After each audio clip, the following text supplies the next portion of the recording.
James Comey, a leaker, is going to be enough to overcome the credibility problem that the president himself has. After all, the Washington Post has been cataloging this now since he took office. He's got over 4,000 false or misleading claims since he's just been president. That's like over 6.5 or 7.5 times a day. Well, the president and his legal team are digging in on this point, Katie, and they're increasingly, as Kevin was talking about, taking aim not only at special counsel Robert Mueller, but also at James Comey. They have been trying to essentially undermine his credibility for months. Let me read you the walk back from Rudy Giuliani. This is what he had to say to clarify his truth isn't truth comment. He says, "My statement was not meant as a pontification on moral theology, but one referring to the situation where two people make precisely contradictory statements. The classic he said, she said puzzle. Sometimes further inquiry can reveal the truth. Other times it doesn't." What specifically is he talking about here? Well, of course, James Comey has testified on Capitol Hill that the president urged him to let Flynn go, let the matter of Flynn go, his former national security advisor, in a private conversation with Comey. President Trump, according to Giuliani, is going to dispute that, but of course the president hasn't necessarily done that publicly. One more point, Katie. Giuliani also over the weekend said to Chuck that meeting at Trump Tower with Don Jr., that infamous meeting, was held in order to get dirt on Hillary Clinton. So he acknowledged that, and then also went on to say that Don Jr. didn't think he was meeting with someone who was a Russian official, when in reality, Don Jr. and his emails show that he was aware of that. So there were a lot of contradictions and things that Rudy Giuliani may be walking back to. I don't know how truth isn't truth could even be a statement on moral or pontification on moral theology. I was a philosophy major. It's really more of an epistemology matter than a moral theology matter. Anyway, Kristen Welker at the White House. Jonathan Lemire, thank you for being with us. Ken Vogel, thank you as well. You started all of this, of course. And Ben Wittes for all of the insight. We appreciate it. And 2/3 of the polling places in one Georgia county could be closing, while the timing is raising serious questions. Plus, changing ownership. Who wants to privatize the nation's longest-running war? But first, the jury is now in its third day of deciding Paul Manafort's fate. Why do his lawyers say Paul Manafort's in good spirits? If you have psoriasis, little things can be a big deal. That's why there's Otezla. Otezla is not a cream. It's a pill that treats moderate to severe plaque psoriasis differently. With Otezla, 75% clearer skin is achievable. Don't use if you're allergic to Otezla. It may cause severe diarrhea, nausea, or vomiting. Otezla is associated with an increased risk of depression. Tell your doctor if you have a history of depression or suicidal thoughts, or if these feelings develop. Some people taking Otezla reported weight loss. Your doctor should monitor your weight and may stop treatment. Upper respiratory tract infection and headache may occur. Tell your doctor about your medicines and if you're pregnant or planning to be. Otezla, show more of you. Municipal bonds don't typically get the media coverage that the stock market does. In fact, some people may even find them boring. What they typically do offer is a stream of income that's federally tax-free. Municipal bonds from Hennion & Walsh can give you income that's tax-free, and you have to admit, tax-free income can be very exciting. At Hennion & Walsh, we offer you tax-free municipal bonds from across the country, so you can benefit from tax-free income wherever you live. There's nothing boring about that. If you have at least $10,000 to invest, we want to send you our exclusive bond guide for free. 1-800-379-5379. That's 1-800-379-5379. We're out to prove that tax-free income can be very exciting indeed. For your free bond guide, call now. 1-800-379-5379. 1-800...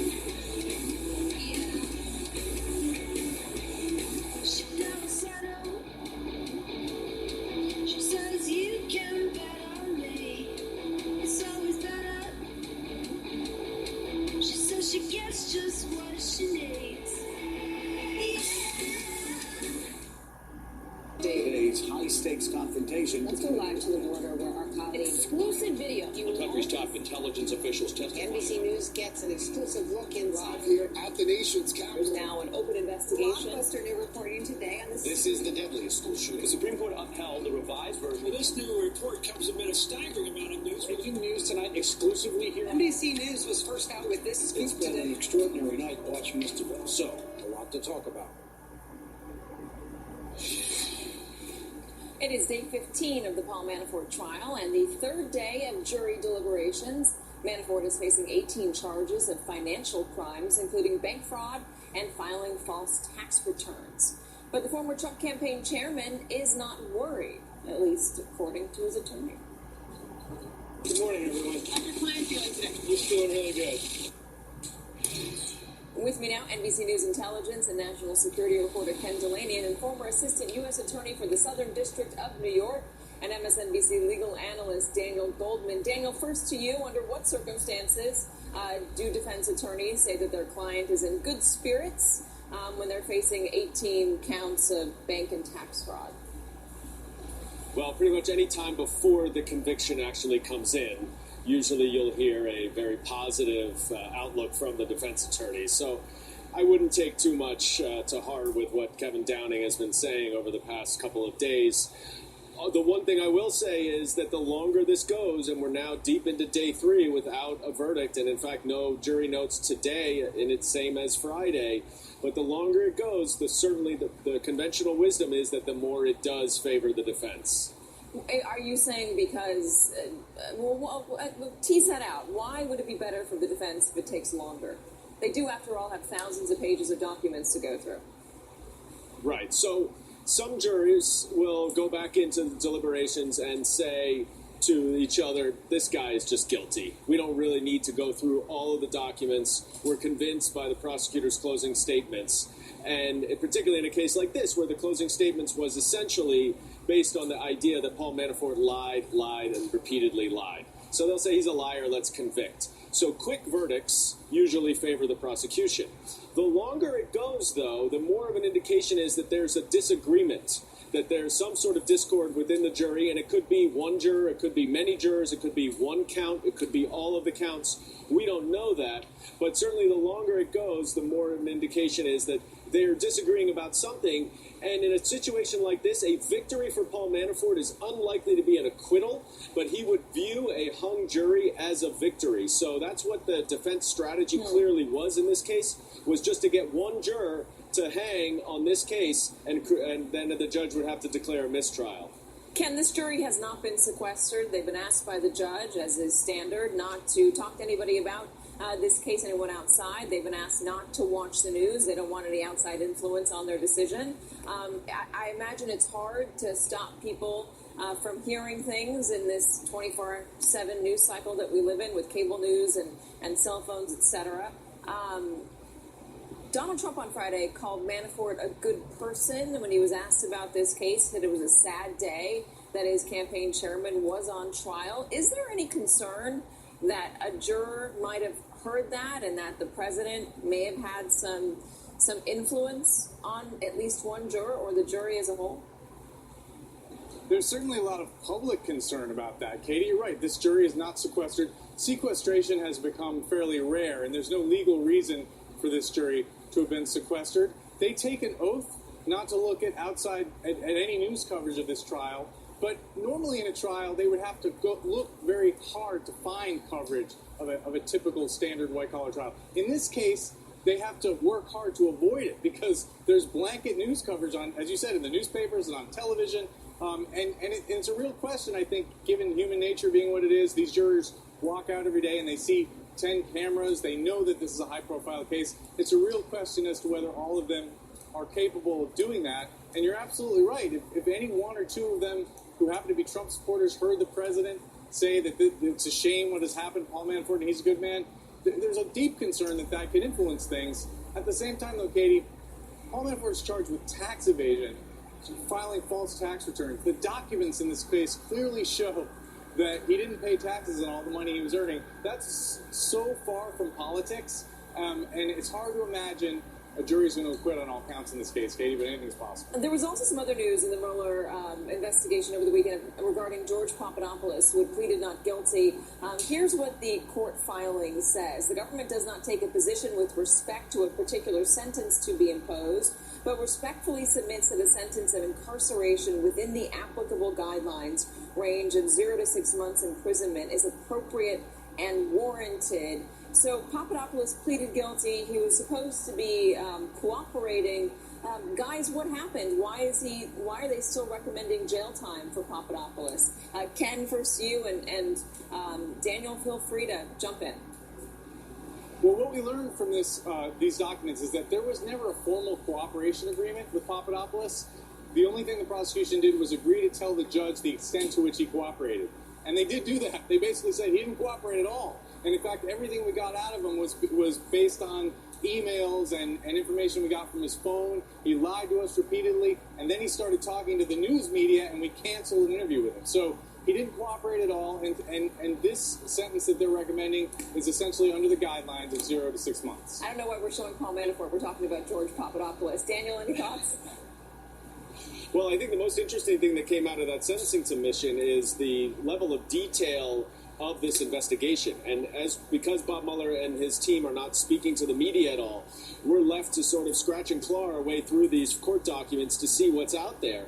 But this was clearly a very, very detailed, thorough investigation. It referenced search warrants, it referenced subpoenas, it referenced emails and text messages of George Papadopoulos. And as a prosecutor, when I see that, I realize that they're not just doing that for George Papadopoulos, they're doing that for everybody. So when people claim that this is taking so long, they need to put it in context of the exhaustiveness of this investigation. Daniel Goldman, Ken Talanian. Guys, thank you very much. Good luck out there. And a rural, majority black county in Georgia is about to lose 7 of its 9 polling places. Why some say the timing is curious. You made the decision before they came in. I was going to fire Congress. That is fire being pushed by the wind. Our escort said we simply can't.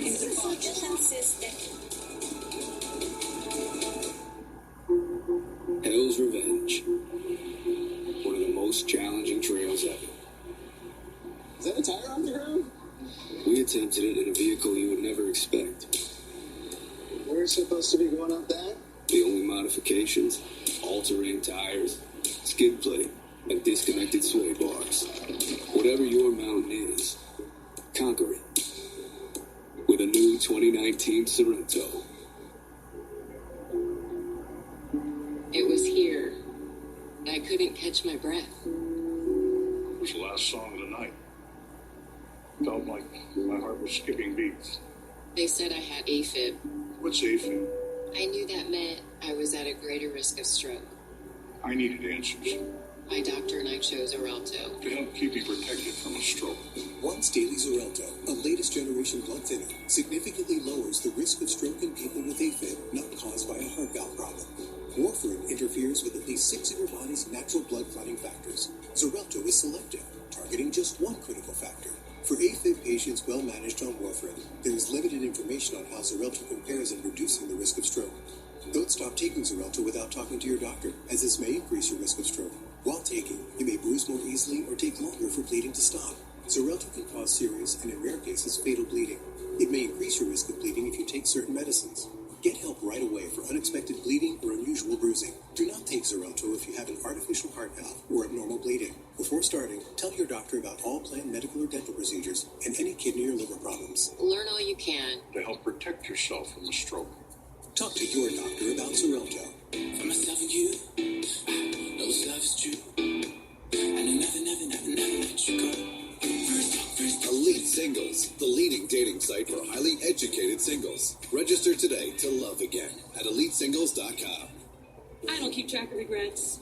I never count the wrinkles. And I don't add up the years. But what I do count on is staying happy and healthy. So I add protein, vitamins, and minerals to my diet with Boost. New Boost High Protein Nutritional Drink now has 33% more high-quality protein, along with 26 essential vitamins and minerals your body needs, all with guaranteed great taste. The upside? I'm just getting started.